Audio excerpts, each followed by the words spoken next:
The biosignature readings were unmistakable. Commander Elena Rodriguez crouched behind the twisted metal remains of what had once been humanity's most advanced research station on Kepler 442b, watching the impossible scene unfold before her. 3 juvenile Zarathi, apex predators that had been systematically hunting human colonists across the galaxy for decades, lay huddled together in the station's central courtyard. Their obsidian carapaces gleamed wetly in the alien sun's crimson light, but something was wrong. These weren't the killing machines that had torn through 17 colonies.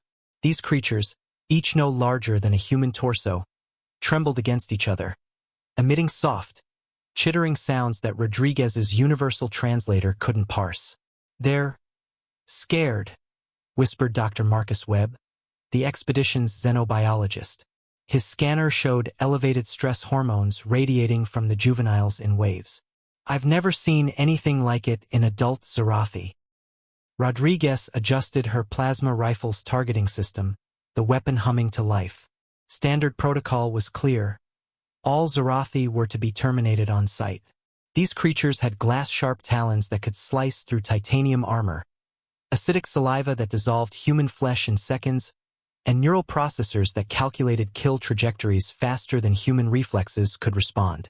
But these weren't attacking. They were dying. "Commander!" Webb's voice carried an urgency that made her pause. "Their metabolic readings are critical. They're in some kind of withdrawal state. Look at their neural activity. It's almost like they're experiencing emotional distress." The largest of the 3 cubs raised its triangular head, fixing its 6 compound eyes directly on Rodriguez's position. She expected the familiar predatory gleam, the cold intelligence that had made adult Zarathi so terrifying. Instead, she saw something that defied everything humanity thought they knew about their greatest enemy. The creature was pleading. Rodriguez's finger hesitated on the trigger as her tactical AI ran probability calculations. The cubs had been left here deliberately, abandoned in human territory. Adult Zarathi never abandoned their young. Their pack bonds were absolute, written into their genetic code through millions of years of evolution. "It's a test," she breathed, the realization hitting her like a physical blow. "What?" Webb looked up from his scanner, confusion evident behind his helmet's faceplate. "The Alpha. It left them here on purpose. It's testing us." Rodriguez lowered her weapon, her mind racing through the implications. Every human colony these creatures have attacked followed the same pattern. We shoot first, analyze the wreckage later. We've never tried to communicate, never attempted to understand their behavior beyond their threat assessment. The cubs' chittering grew weaker. Whatever biological process was causing their distress was accelerating. Rodriguez made a decision that would either save or doom humanity's future in this sector. She powered down her weapon and stepped into the open.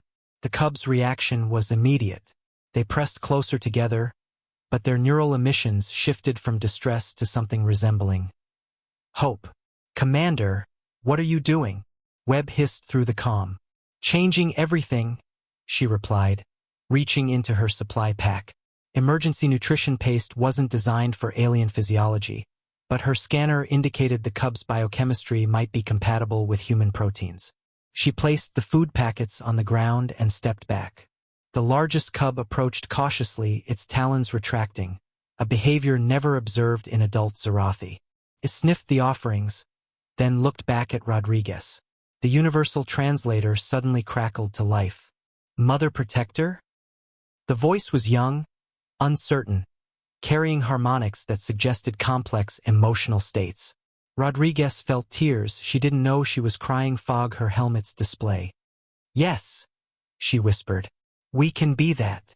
3 months later, the first interspecies treaty in human history was signed.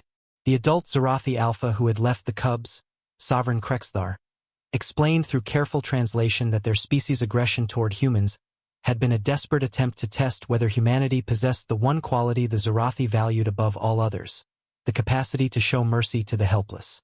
"Your kind shoots the dangerous," Krexthar had communicated through the universal translator, its compound eyes reflecting what might have been approval.